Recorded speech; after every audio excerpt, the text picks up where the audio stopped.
हाँ, good morning students. अभी तक हम पढ़ रहे थे विभाव, रस में विभाव पढ़ रहे थे। विभाव में आलम्बन विभाव हो चुका था और उद्दीपन विभाव पढ़ना था। तो अभी हम पढ़ेंगे आलम्बन विभाव के भेद। आलम्बन विभाव कितने भेद होते हैं, उसके बाद उद्दीपन विभाव पढ़ेंगे। आलम्बन विभाव क्या होता है, देखिए आलम्बन विभाव के भेद क्या होते हैं। आचार्यों ने आलम्बन के 2 भेद माने हैं। आचार्यों ने आलम्बन के 2 भेद माने हैं। कौन कौन से? आश्रयगत आलम्बन और विषयगत आलम्बन। आश्रयगत आलम्बन और विषयगत आलम्बन क्या होता है वो हम देखेंगे। आश्रयगत आलम्बन किसे कहते हैं? जिसके हृदय में भाव जागृत होता है, अर्थात जिसके हृदय में भाव जागृत हो, या अर्थात जिसे किसी रस की अनुभूति होती है, उससे क्या कहते हैं? आश्रय कहते हैं। अभी इसको हम बताएं एग्जाम्पल में, उदाहरण देकर कि हाँ कैसे होता है, किसे कहते हैं आश्रय।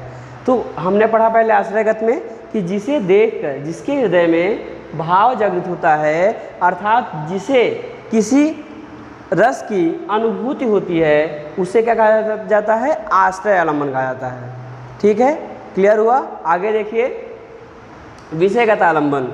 विषयगत आलम्बन किसे कहते हैं? वह पात्र या स्थिति, वह पात्र या स्थिति जिसे देखकर आश्रय के मन में भाव जागृत हो, उसे विषयगत आलम्बन कहते हैं। जैसे उदाहरण में हम देखते हैं, अर्थात वो तो हो गया कि जिसके मन में कोई भाव जागृत होता है। यहाँ पर क्या है? विषयगत आलम्बन में क्या है कि जिसे देखकर या जिस स्थिति में, जिसे देखकर या जिस स्थिति में वो भाव जागृत होता है, उसे विषयगत आलम्बन कहते हैं। तो इसमें बताया गया, उदाहरण देखिए कि सीता को देखकर राम के मन में सीता के प्रति आकर्षण का भाव जगना। सीता को देखकर राम के मन में आकर्षण अर्थात प्रेम आकर्षण का भाव जगना। तो यहाँ पर जो राम है, क्योंकि राम के मन में जागृत हुआ, किसे देखकर? सीता को देख करके।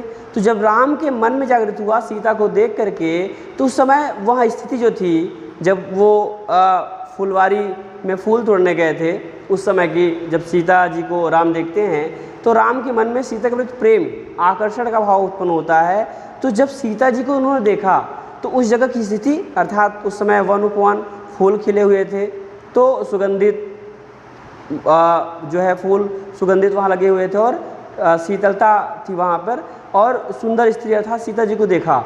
तो उस स्थिति को देख करके या उस स्थिति में सीता जी को देख करके राम के मन में प्रेम भावना या आकर्षण की भावना उत्पन्न हुई। तो यहाँ पर जो राम है वो आश्रयगत आलम्बन होंगे और जो सीता है वह विषयगत आलम्बन होंगे।